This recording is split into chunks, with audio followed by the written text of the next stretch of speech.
Paperback Writer. Hago autoconciencia existencialista ultrabarroca. Me apoyo en los Beatles y sus canciones para rememorar de modo simbólico mi vida de poeta. Desde esa base, valoro el aporte histórico de la banda inglesa de rock y pop como un acontecimiento de poesía esencial para la existencia humana. Tal cual, mis cuates. Los Beatles, a mi entender, representan algo trascendente. Por tal motivo, esta reflexión telemática, lo sé muy bien, debe ser tal cual se dice y escucha, subjetiva, desordenada y hasta cierto punto grotesca, necesariamente grotesca. Así es mi persona.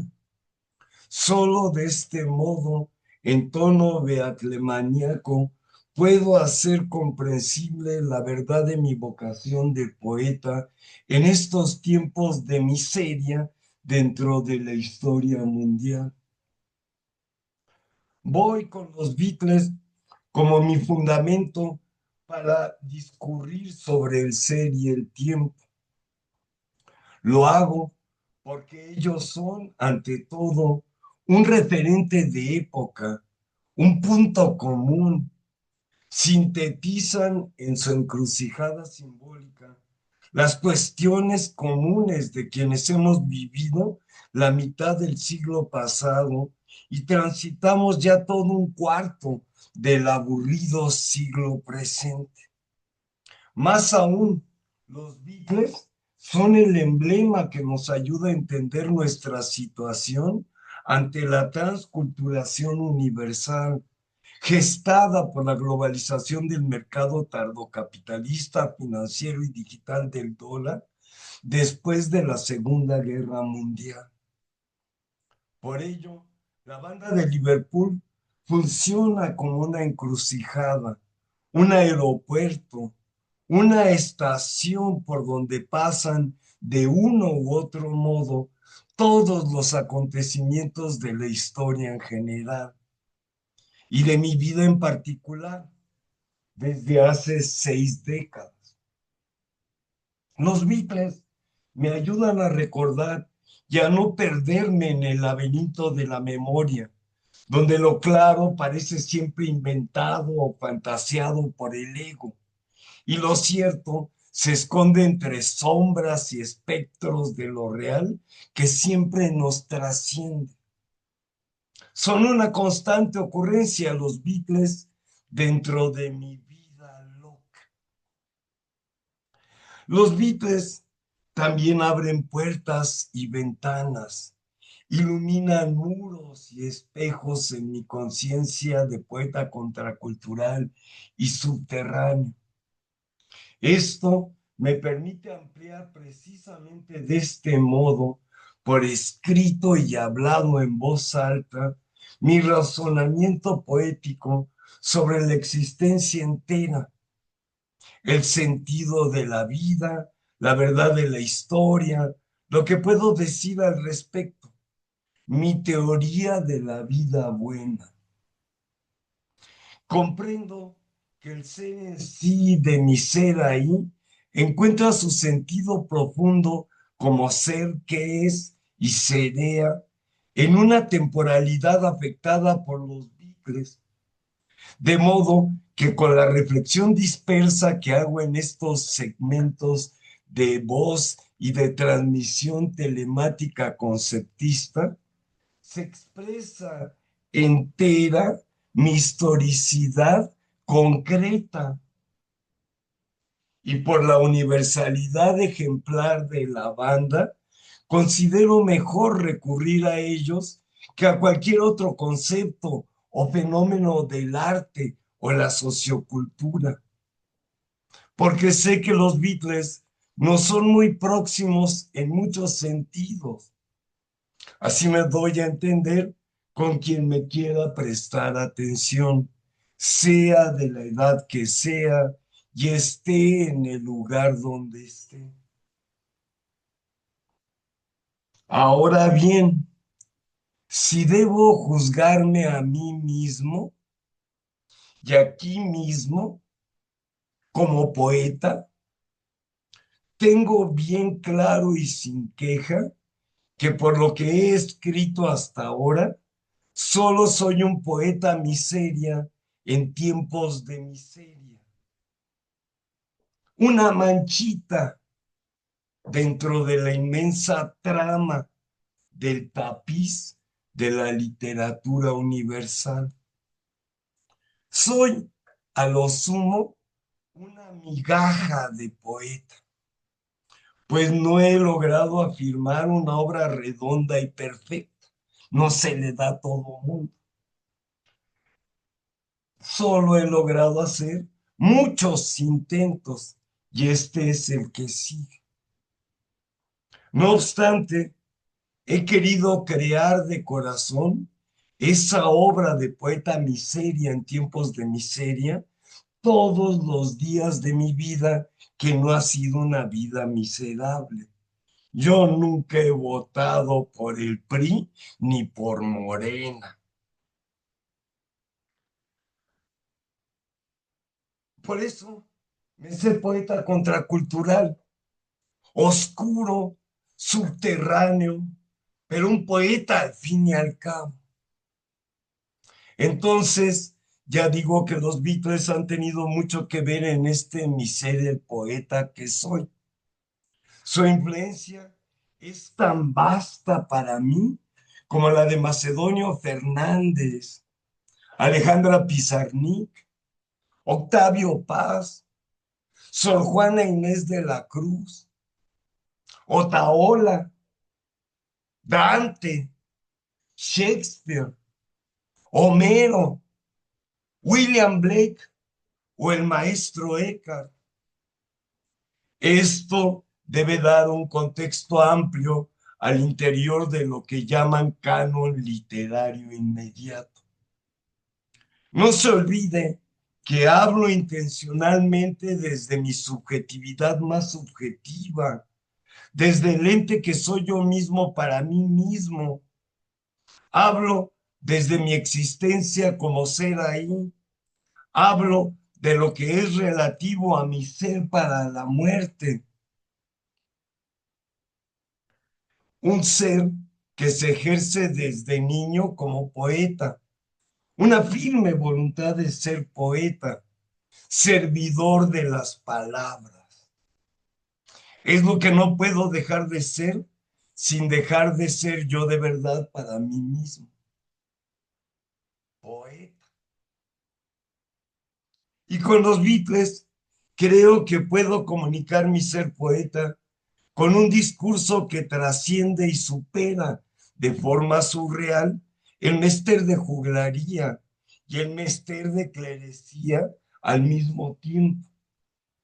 No quiero hablar de la poesía y mi ser poeta desde la perspectiva abstracta de la academia y la perceptiva, ni desde la perspectiva superficial y narcisista de la poesía que hace hoy día la mayoría de la gente que escribir poesía nada más porque no se entiende lo que escribe y va a leer en maratones de fracasados para la escritura en versos chiquitos y que creen que por decirlo en renglones cortos ya están diciendo la verdad de la neta, aunque esa verdad de la neta sea que eso no es poesía y esos no son versos ni poema. Porque al caminar por la vida con los Beatles en mi mente, siento que puedo ir a donde quiera con la escritura para explicar lo que después de mucha práctica y estudio entiendo como poesía y como ser poeta. Desde mi ser un poeta que se sabe en la miseria de la poesía, lo que no me impide saber bien lo que sí debe de ser la poesía. Por eso sé quién soy. Entonces, yo soy un escritor excéntrico que por propia escribe en forma excéntrica sobre los Beatles y su propia vida de escritor. Digamos para el caso que soy un escritor de libros de bolsillo, paperback writer, pero eso no me impide comunicar lo más cierto del ser poeta como se debe ser poeta, ni de mi experiencia personal del fenómeno sociocultural que llamamos los Beatles, pensados como una cuestión poética.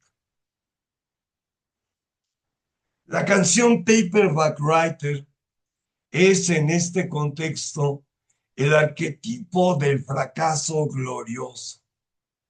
No celebra al poeta que alcanza la perfección de la gran obra, sino al escritor de oficio que persigue la publicación inmediata, el éxito fácil y el cheque constante del editor. Paperback Writer es el contrapunto brutal a mi voluntad firme de ser poeta, la antítesis de la obra redonda que no he logrado afirmar. Mi ser poeta, de hecho, se define en la negativa a ser el escritor que solo busca el formato de bolsillo o la mercancía fugaz. La canción de los Beatles es el espejo cóncavo de mi ambición. Sin embargo, en esta dialéctica, el escritor de bolsillo es una necesidad fundacional. Él es quien con su simpleza hace posible la existencia del poeta contracultural. Es la condición de posibilidad de la poesía subterránea. La dualidad de los Beatles que lograron ser el pop sencillo, paperback writer y el arte profundo, Sgt. Pepper o el álbum blanco, se convierte en la síntesis de mi propia existencia. Ellos son la cifra de la complejidad, la masa y la élite, el espectáculo y la poesía. Los Beatles como hecho real son o fueron y serán un acontecimiento histórico desarrollado entre cuatro personas concretas: John Lennon, Paul McCartney, George Harrison, Ringo Starr y nada más. Entre 1962 y 1970 y nada más. O sea, durante los prodigiosos años 60 del siglo de las dos incógnitas, X, X. Su obra se integra en concreto por 13 álbumes de larga duración y una constelación de discos sencillos, más cuatro largometrajes cinematográficos, las audio-video grabaciones de sus presentaciones en vivo, los cortometrajes promocionales de canciones, las presentaciones para televisión y toda la basura que sacan del gran basurero del Sargento Pimienta, que se vuelve de antología en antología el gran negocio de Paul McCartney. 1.500 millones de dólares. Innumerables fotografías también, notas de periódicos, revistas, libros, artículos, entrevistas. En los medios todo esto compone un universo de recuerdos, un recuerdo importante para mí y para muchas otras personas. Después de su separación como cuarteto musical en 1970, el archivo contextual con la historia de los Beatles no ha dejado de crecer en todas direcciones, pero la realidad de los Beatles es lo que ocurrió entre el momento en que comenzaron a llamarse de esa forma tan original y el momento en que los cuatro firmaron los contratos de su separación definitiva como banda y negocio de música. Luego entonces, hoy día, los Beatles no existen. Complicada historia entonces la de los Beatles. Es arte y finanzas, masas y élite, espectáculo y poesía. Una historia precisa y concreta en el tiempo y el espacio, pero con una infinidad de ramificaciones e interpretaciones posibles, y ninguna, afortunadamente, definitiva. No pocas de esas interpretaciones son necesariamente contradictorias o dialécticas, para decirlo con menos conflicto lógico. Es una historia que se ha mezclado con el mito y la leyenda, con las ideologías y las limitaciones de la época, con el deseo y la realidad bruta.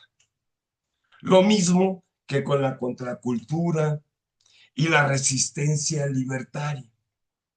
Son cosas difíciles de desconstruir o desarmar o deshacer o desfigurar o desarticular y así sucesivamente cuando se les quiere tomar en serio,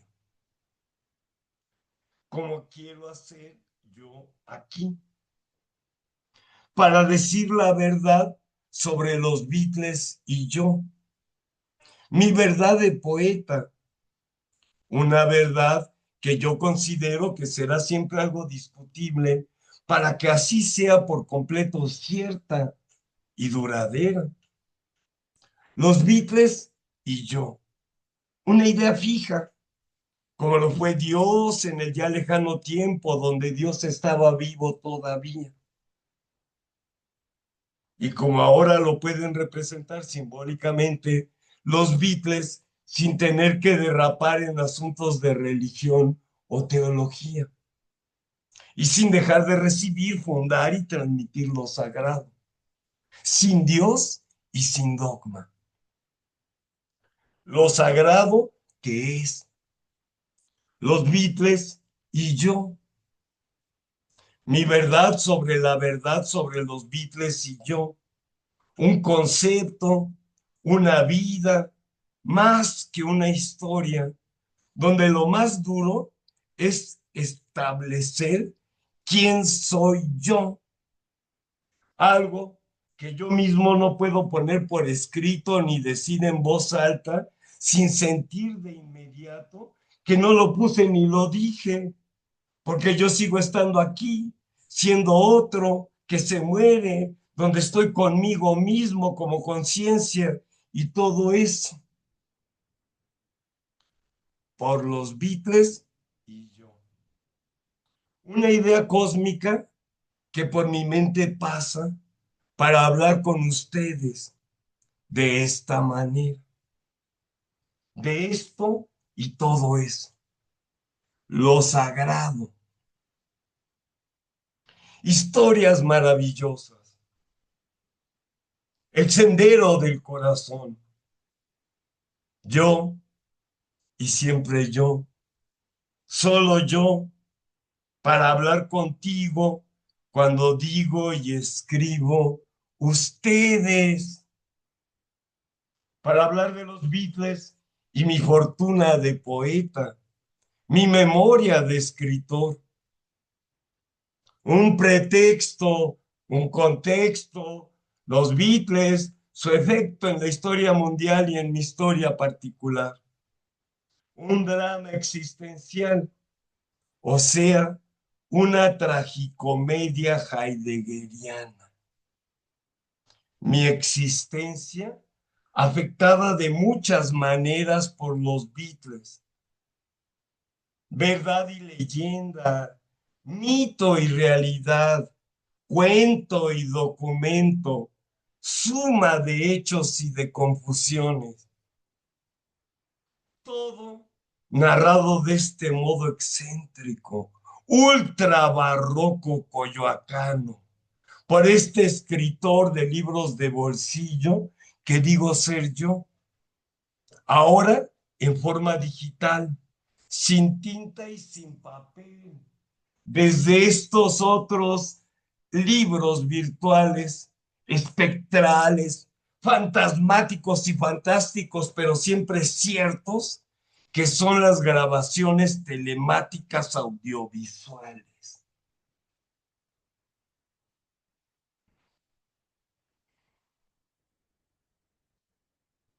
Paperback Writer es una canción de los Beatles escrita principalmente por Paul McCartney y lanzada en mayo de 1966 con el crédito de John Lennon, Paul McCartney.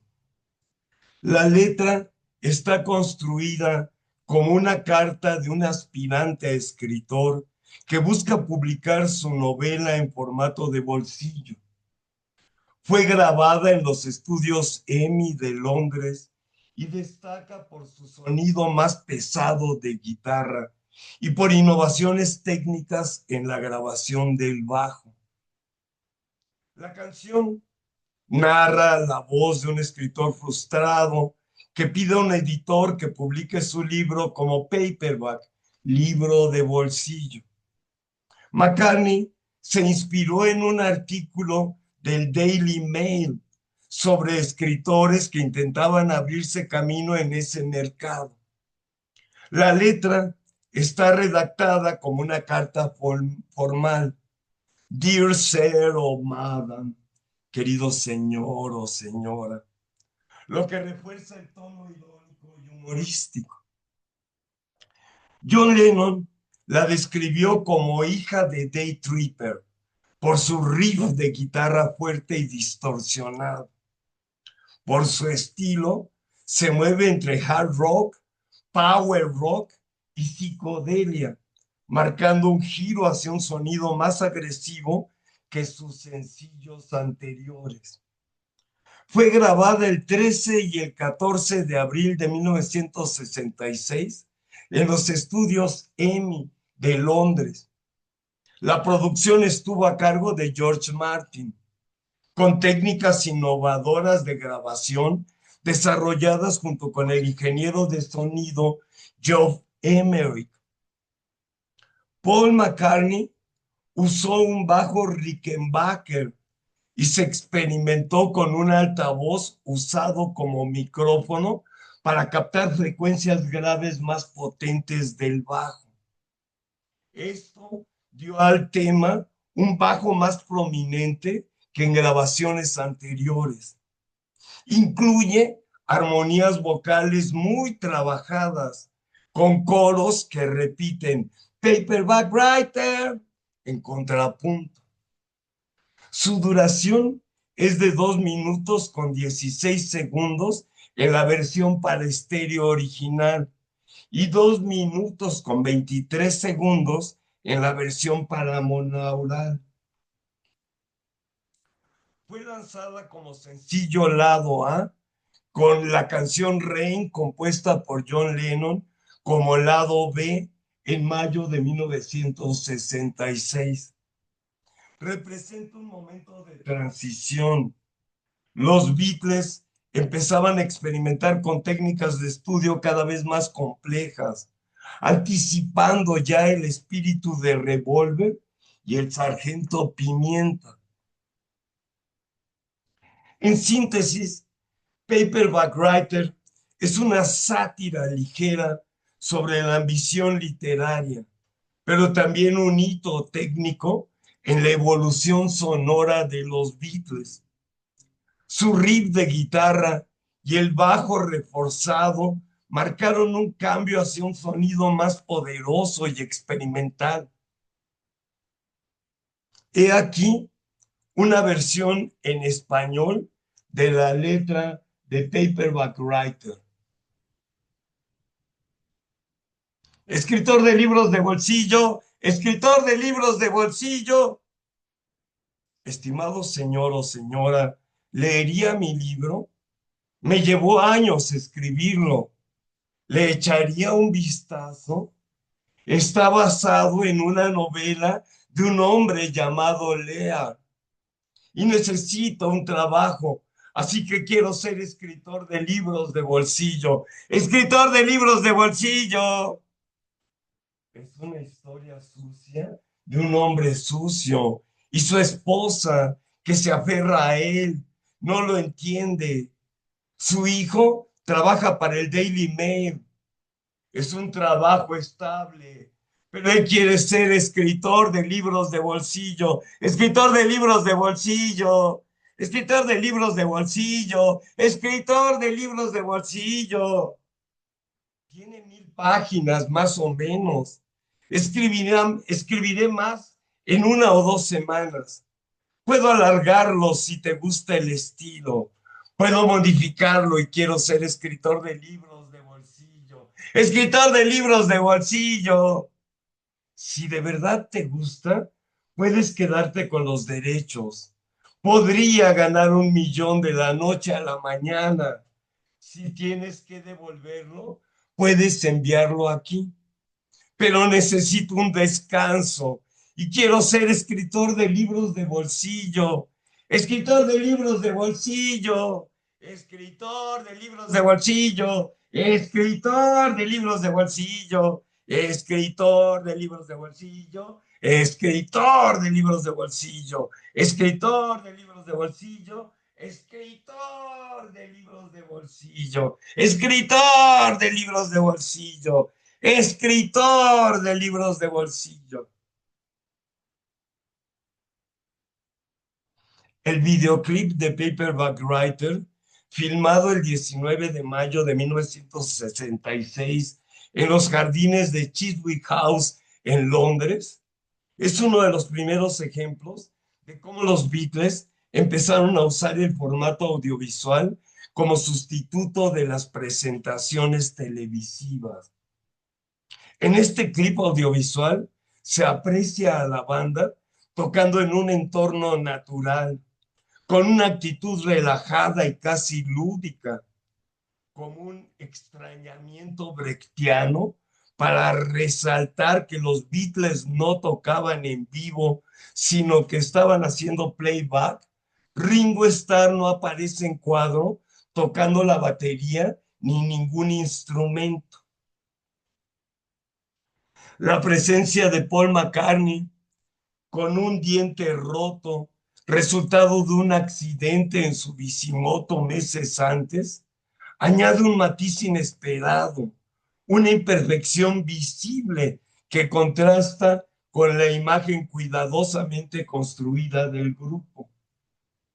El detalle del diente roto no fue ocultado ni corregido en el rodaje, lo que convierte al clip en un testimonio de vulnerabilidad y espontaneidad dentro de la maquinaria del pop. Bajo la dirección de Michael Lindsay Hogg, quien más tarde trabajaría en la película Let It Be, el video combina frescura visual con guiño irónico al tema de la canción.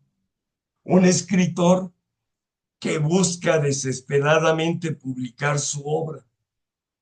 Así, la imperfección física de Paul el Guapo se vuelve parte de la narrativa simbólica del clip, recordando que incluso los íconos globales están atravesados por lo imprevisto y lo real.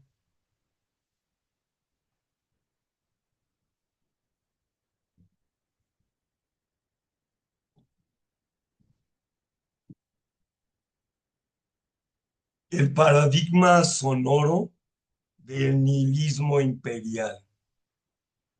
El rock globalizado, 1966 y 1967, visto bajo la lupa de la crítica liberal latinoamericana y la ética contracultural. El periodo comprendido entre 1966 y 1967 constituye un eje histórico-cultural ineludible en la comprensión de la música popular moderna. La tesis central que guía este análisis sostiene que en este breve lapso, marcado por la aparición de los álbumes Revolver en agosto de 1966 y Sgt. Pepper's Lonely Hearts Club Band en mayo de 1967, de los Beatles, los dos álbumes, allí el rock trascendió su origen como música popular para convertirse en el paradigma musical de la mundialización del mercado tardocapitalista y un campo de producción cultural autónomo de una complejidad sin precedentes. Este momento no solo redefinió la música, sino que actuó como un síntoma palpable de la crisis del tardocapitalismo mismo, presentando una tensión dialéctica entre la dominación económico-política del imperio del dólar y la subversión contracultural inherente al género. La cronología de los Beatles es fundamental para establecer este quiebre. El lanzamiento de Revolver y el Sargento Pimienta simbolizó el retiro definitivo de la banda de las presentaciones en vivo para transfigurarse en un grupo virtual. Esta decisión transformó el estudio de grabación, antes un mero espacio de registro, en un espacio de creación en sí mismo. Las innovaciones técnicas fueron radicales. Se hizo un uso intensivo de la tecnología de estudio, incluyendo automatic double tracking, bar speed, cintas invertidas y la incorporación de instrumentación atípica como el sitar y collage de tape loops en temas como Tomorrow Never Knows.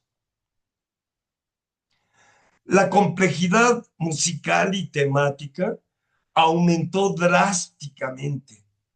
El rock, ahora consciente de sí mismo como arte, comenzó a fusionarse con elementos de la música clásica y la vanguardia, dando lugar al rock psicodélico y posteriormente al art rock.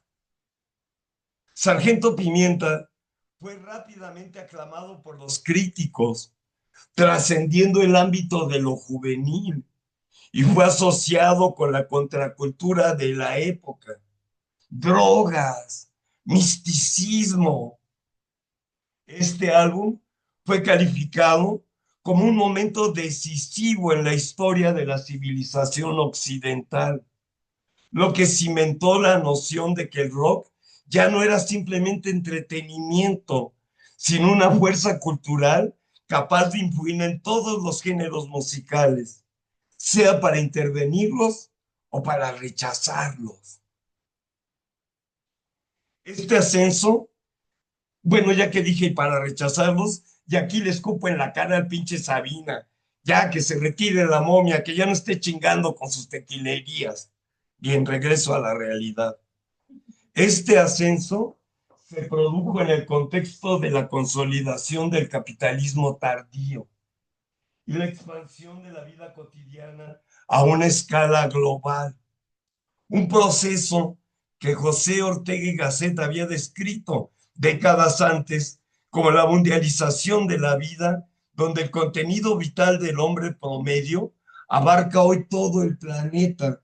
Hoy día todo el mundo es mediocre.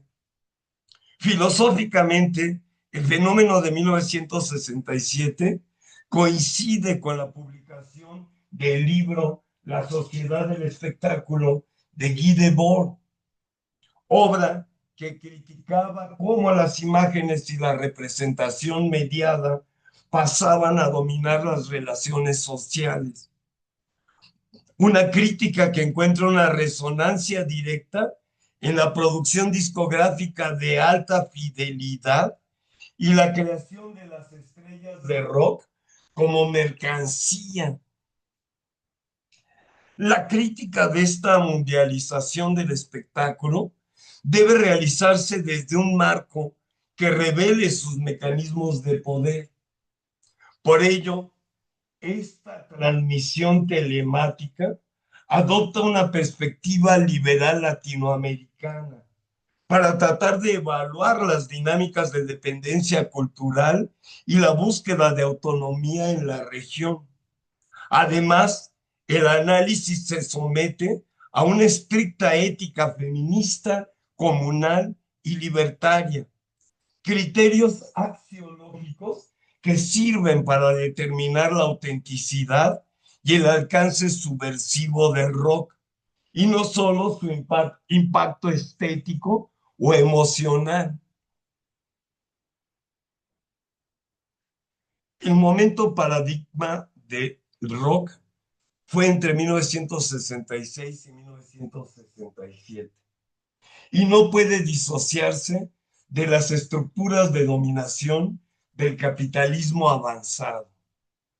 La transformación del rock en arte bajo el sello del dólar es fundamentalmente la historia de la cooptación y la espectacularización de la rebelión. La elevación del rock a un estatus de alta cultura, donde se llegó a hablar del Sargento Pimienta como la música clásica del siglo XXI, constituyó la institucionalización de la innovación por parte de la industria cultural. El rock psicodélico y sinfónico se complejizó, lo que permitió a los músicos mejorar su posición dentro del campo frente a la industria, aunque ésta asimiló rápidamente la nueva entidad lograda por el género. La decisión de los Beatles de cesar las giras y concentrarse en el estudio marcó un punto de inflexión crítico, alineándose con la crítica situacionista. Guy Debord argumentaba que el espectáculo es una lógica de organización social donde las imágenes median las relaciones. Cuando la música deja de ser una presencia física compartida, el concierto en vivo, para convertirse exclusivamente en un artefacto discográfico, o en una grabación digital, el álbum perfecto e inmutable, se manifiesta la separación consumada. En este contexto, la representación, la imagen ingenierizada del disco, los efectos de estudio, sustituye a la realidad, la performance espontánea. Domina la imagen sobre la cosa real. El rock paradigmático se convierte así en la banda sonora de la hiperrealidad capitalista, un simulacro fantasma con cuerpo siempre de mercancía. El mecanismo más sofisticado del capitalismo, según la teoría crítica, es su capacidad para absorber, neutralizar y mercantilizar absolutamente todas las críticas y resistencias. El rock, vehículo de la contracultura, intereses en drogas, misticismo y liberación, se convirtió en la herramienta perfecta. Vende la ilusión de la crítica bajo la forma de una mercancía cultural. Esta cooptación genera una falsa sensación de libertad de expresión que en realidad perpetúa las estructuras de poder. Nada más vean cómo están viviendo todos los fanáticos de los Beatles de los años 60 con su diálisis y sus horas de hacer cola en seguro social. A nivel ideológico, esta mundialización del rock sirvió a la causa del individualismo posesivo. El rock clásico promovió la figura del rockero como artista, que rompió con el comunitarismo del folk para propugnar que el músico debía obediencia solo a sus sentimientos y a sus intereses, no a los de la comunidad. Este énfasis en el egocentrismo y el interés personal es precisamente la identidad social que la modernidad global y el capitalismo necesitaban para poder prosperar. Por lo tanto, el rock globalizado, al celebrar la autoexpresión individual por encima de la solidaridad comunal, actúa como un gesto de dominación imperial de las conciencias consumistas. La mundialización del rock es considerada en la hipótesis inicial como un síntoma del nihilismo entendido como rebelión de las masas. Ciertamente, los álbumes de 1966 y 1967 abordaban la trascendencia y la muerte, utilizando la psicodelia y el LSD como vehículos de evasión de lo inmediato enajenado y enajenante. Esta expresión estética de la disolución de valores encontró su correlato en la rebelión de las masas contra el orden establecido. Sin embargo, en el contexto del espectáculo integrado, el nihilismo no se traduce en una destrucción radical del sistema, sino en la mercantilización de la idea de esa disolución. El tardocapitalismo gestiona la revuelta al convertir la psicodelia, el misticismo, las drogas y la crítica en una estética vendible. El rock provee una banda sonora para la rebelión que es segura y controlada por el sistema. Este mecanismo demuestra que el nihilismo fue eficazmente neutralizado y cooptado por el sistema al que supuestamente desafiaba. Desde la perspectiva crítica latinoamericana, la mundialización del rock debe evaluarse a través del lente de la teoría de la dependencia y las relaciones de poder norte-sur o centro-periferia. La irrupción del rock anglosajón en 1966 y 1967 fue percibida como una nueva ola de imperialismo cultural bajo el imperio del dólar. La música de rock anglosajona se volvió una parte importante de la cultura en países de la región, como Argentina, El Salvador y México, tras la invasión británica. Este fenómeno no fue solo musical, consolidó la identidad juvenil como consumidora dentro de economías cada vez más capitalistas y transnacionales. La crítica a la colonialidad global apunta a que ésta transforma la identidad social y el rock, al ser un producto cultural de la metrópoli, actúa como la vanguardia ideológica de esta penetración, homogeneiza el rito de pasaje a la condición proletaria, con conciencia lumpen enajenada, situación hoy válida para todas las clases sociales. La teoría de la dependencia sostiene que el fruto de la dependencia no puede ser sino más dependencia. En este sentido, el rock global, al exportar la ideología del individualismo posesivo envuelto en el manto de la liberación subjetiva, refuerza la dependencia económica y socava cualquier crítica estructural profunda. El consumo acrítico de estos productos valida un modelo económico y geopolítico que perpetúa el subdesarrollo cultural y la dependencia económica. Latinoamérica respondió al fenómeno del rock global a través de dos mecanismos opuestos: la hibridación y el rechazo utópico. En la hibridación, el rock, al ser absorbido, fue mestizado con ritmos y corrientes musicales previas y autóctonas.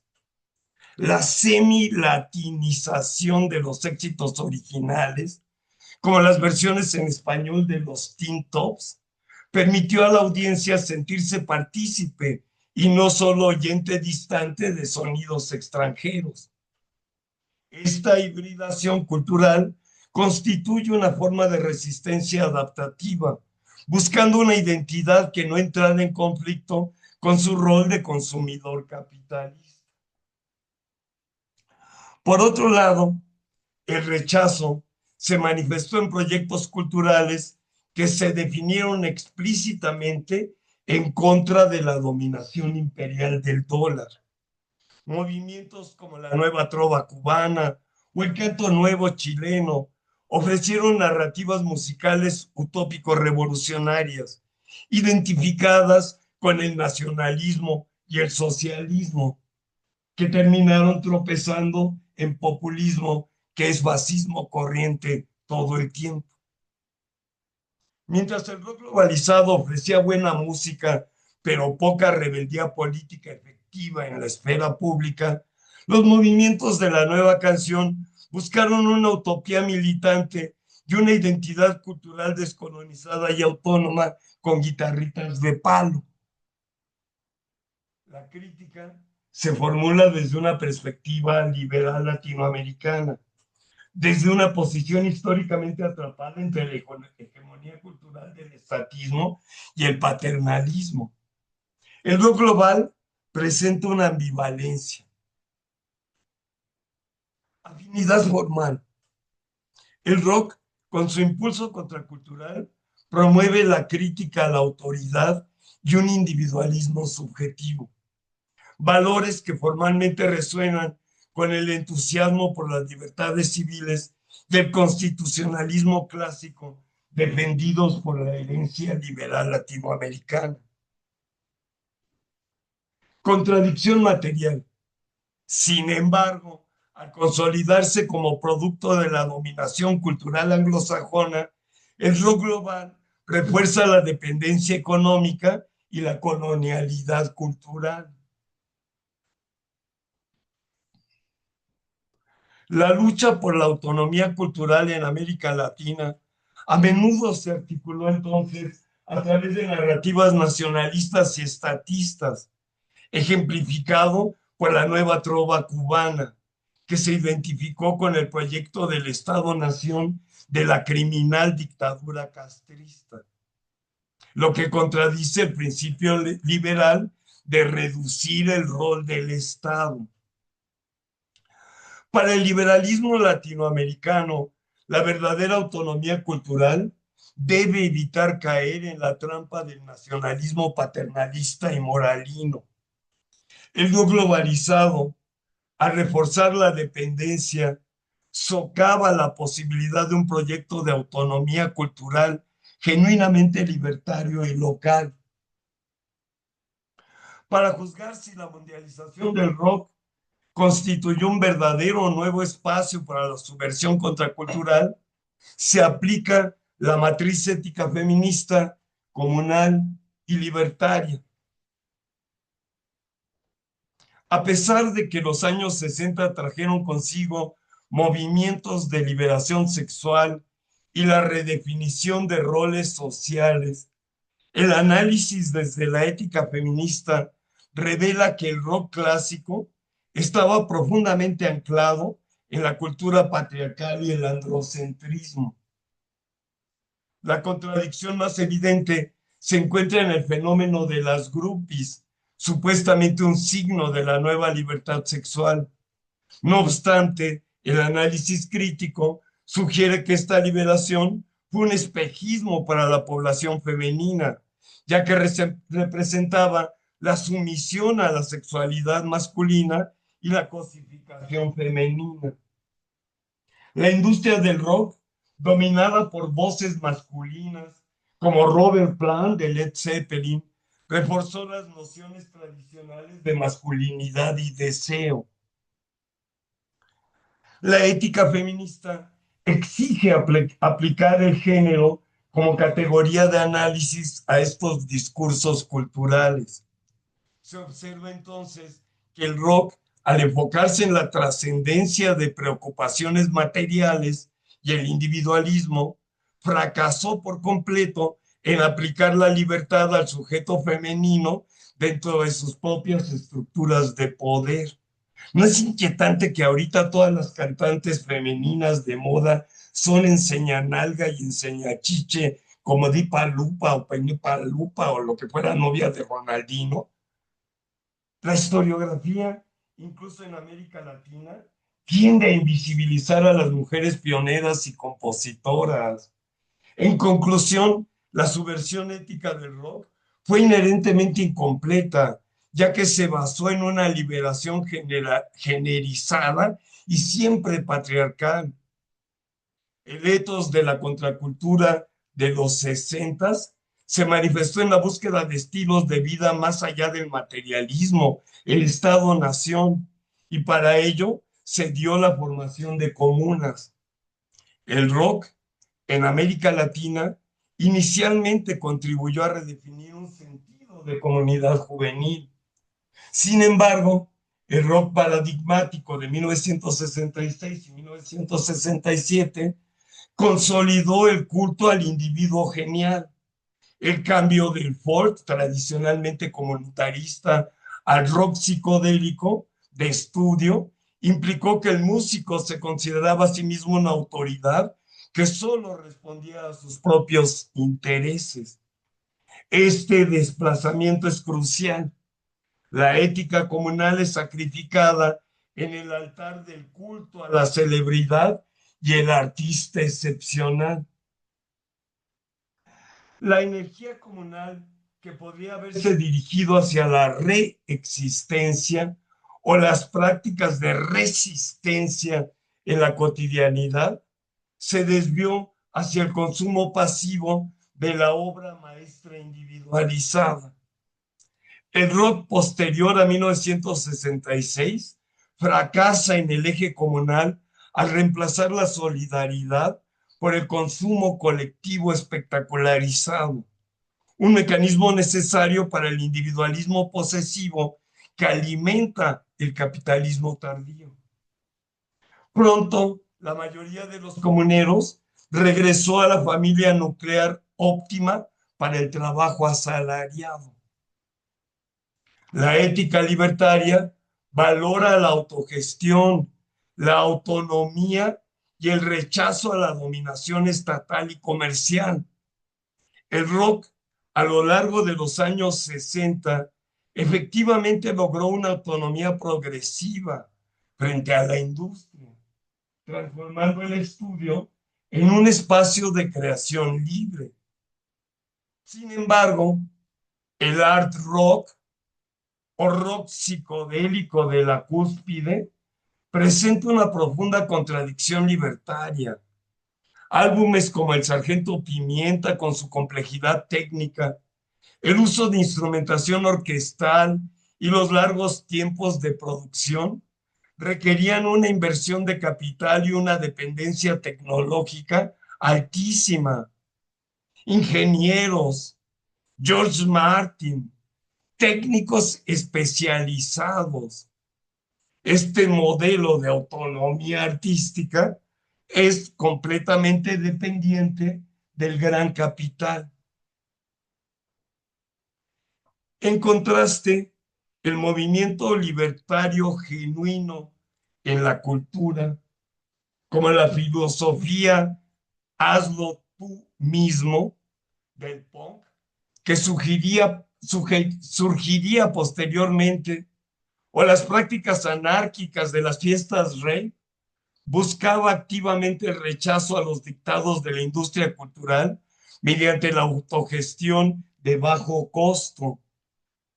El rock paradigmático de 1966 y 1967, al glorificar la producción costosa y tecnológicamente avanzada, representó la negación práctica de la ética libertaria del hazlo tú mismo. Su subversión se ahogó en los requerimientos de producción del espectáculo de élite. La mundialización del rock entre 1966 y 1967 fue un momento de profunda ambivalencia. Por un lado, se erigió como el paradigma sonoro de la mundialización capitalista, actuando como vehículo del imperialismo cultural y del individualismo posesivo, y funcionando como la manifestación más acabada del espectáculo tardocapitalista. Su ascenso a arte, entre comillas, se logró a costa de su propia autonomía libertaria, al depender intrínsecamente de la costosa infraestructura de la industria discográfica. Por otro lado, este mismo paradigma catalizó la subversión, abriendo un espacio crucial para la experimentación artística, la crítica generacional y la emergencia de estilos de vida contraculturales. El impacto de este momento fue tan vasto que obligó a todos los géneros musicales a tomar una posición ante el rock, ya fuera asimilando su espíritu o rechazándolo activamente en favor de proyectos culturales propios. La perspectiva liberal latinoamericana, tradicionalmente en conflicto con la hegemonía estatista, debe realizar una distinción fundamental al evaluar el legado del rock. Es crucial valorar la crítica a la autoridad y el impulso a la autonomía individual propios de la contracultura. Sin embargo, debe rechazarse enérgicamente la manifestación de este rock como dominación cultural dependiente y como consumo espectacularizado. La lucha por la autonomía cultural en el sur global debe evitar la trampa de oponer la dependencia cultural rock anglosajón con el nacionalismo estatista. Ejemplos como la nueva trova que terminó siendo la antigua boba, aunque valiosos, se identifican con proyectos de Estado-nación dictatoriales. La clave para un proyecto liberal, libertario en la cultura está en fomentar una autonomía crítica y autogestionada. A partir de la regulación ética aplicada, se derivan las siguientes recomendaciones para una praxis contracultural en el sur global. Desmantelar la narrativa patriarcal. La crítica debe ser vigilante con respecto a las narrativas históricas que invisibilizan a las mujeres compositoras y a los verdaderos agentes culturales, tanto en el rock anglosajón como en el latinoamericano y en el mundial. El compromiso feminista exige la aplicación constante del género como categoría de análisis, superando el espejismo de la liberación sexual androcéntrica. Priorizar el etos comunal y la reexistencia. La acción cultural debe redirigir la energía del culto al artista individual y el individualismo posesivo hacia el fortalecimiento de las redes de la vida y el espacio común. La verdadera rebeldía cultural se encuentra en la reexistencia a través de prácticas de resistencia en la cotidianidad y no en la mera pasividad de la adoración al espectáculo. Abrazar en serio la autonomía libertaria del hazlo tú mismo para contrarrestar la dependencia tecnológica y financiera del gran capital que caracterizó al rock de élite. Es imprescindible promover modelos de autogestión y producción cultural de bajo costo, según la filosofía hazlo tú mismo. Esto garantiza una autonomía que no sea solo estética, sino material, permitiendo a los creadores locales definir su propia política y estética al margen de los dictados económicos metropolitanos. El valor subversivo reside en la capacidad de producir fuera del sistema de la mercancía. Silencio de máquinas, eco de la orquesta disuelta. El rock paradigmático, coronado por el dólar y ungido por el artificio de estudio, dejó tras de sí un doble estigma en las tierras del sur. La sombra larga del imperialismo cultural y la tentación del solipsismo posesivo. Pero la voz no calla. Desde las grietas del espectáculo, la resistencia tejida en la urdimbre del hazlo tú mismo, la ética del mundo común y el clamor feminista exigen una reexistencia que desimperialice la sonoridad. El acorde final no será un fade out en el álbum perfecto para las grandes corporativas que fabrican y conducen los gustos de la masa, sino el rugido crudo y autogestionado de quienes en la periferia se atreven a crear una utopía sinfónica propia, libre del control del productor industrial y fiel al pueblo artista que no se conforma con ser audiencia dócil y pasiva.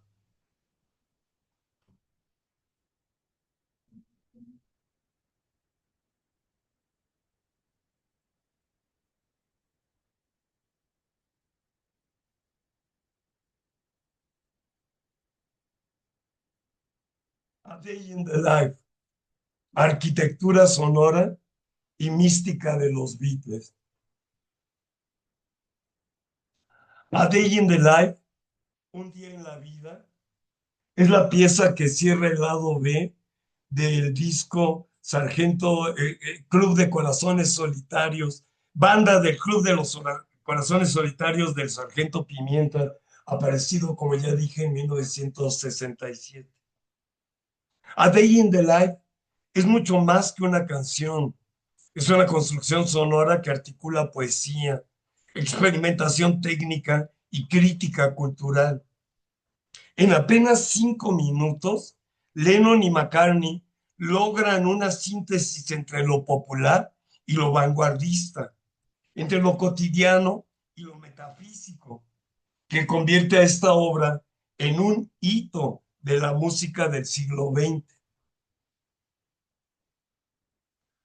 Sobre la estructura musical, la canción tiene una forma bipartita. Se organiza en dos secciones contrastantes. La primera, compuesta e interpretada por Lennon, se basa en un arpegio de piano y acordes menores que sostienen una atmósfera introspectiva y melancólica. La segunda parte, escrita por McCartney, introduce un cambio abrupto hacia un tempo más rápido y un carácter cotidiano, casi narrativo, con progresiones armónicas más simples, de primera a cuarta y a quinta, que evocan la rutina diaria. Transiciones orquestales. Entre ambas secciones se insertan dos crescendos orquestales diseñados por George Martin. La orquesta, grabada en múltiples tomas y superpuesta en cinta, asciende desde el registro más grave hasta un clímax caótico, generando una sensación de expansión cósmica. Cierre monumental. La obra concluye con un acorde de mi mayor ejecutado simultáneamente en varios pianos y sostenido durante más de 40 segundos gracias a la manipulación de la cinta y la mezcla. Este acorde funciona como un portal sonoro que disuelve la canción en un espacio metafísico. Sobre las innovaciones técnicas, grabación en capas. La pieza es resultado de la técnica del multi-track recording, con cintas que fueron editadas y ensambladas para crear una textura híbrida entre canción pop y collage sonoro. Uso de la orquesta sinfónica. La inclusión de músicos clásicos en un contexto de rock fue radical. La indicación a los intérpretes fue subir desde la nota más baja hasta la más alta posible, lo que generó un crescendo atonal y caótico cercano a la música contemporánea de Stockhausen. Manipulación de la cinta, el acorde final y la integración de las dos secciones se lograron mediante técnicas de edición y mezcla que anticipan la estética de la música electrónica. Sobre la dimensión simbólica de esta canción. La tensión entre las dos partes refleja la dualidad entre lo público y lo íntimo, entre la rutina y la trascendencia.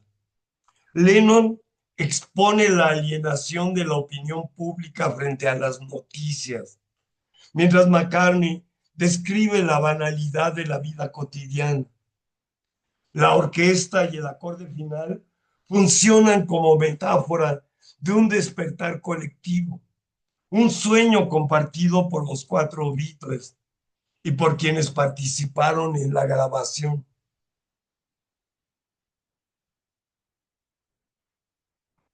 A Day in the Life es una obra que combina poesía oscura, crítica social y experimentación sonora. Su arquitectura musical, bipartita, orquestal y electrónica, convierte lo cotidiano en experiencia mística. Escucharla es atravesar un umbral donde la música popular se transforma en arte total, capaz de conmover y de cuestionar al mismo tiempo.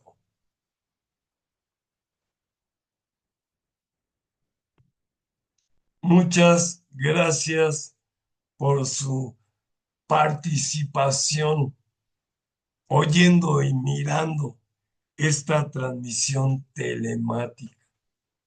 Seguimos por encima de las 30 visualizaciones y también creo que seguimos en el tono de estarnos cada vez entendiendo mejor como personas adultas para pensar y compartir el fenómeno de los Beatles. Gracias, les agradezco de corazón su atención. Termina la teletransmisión.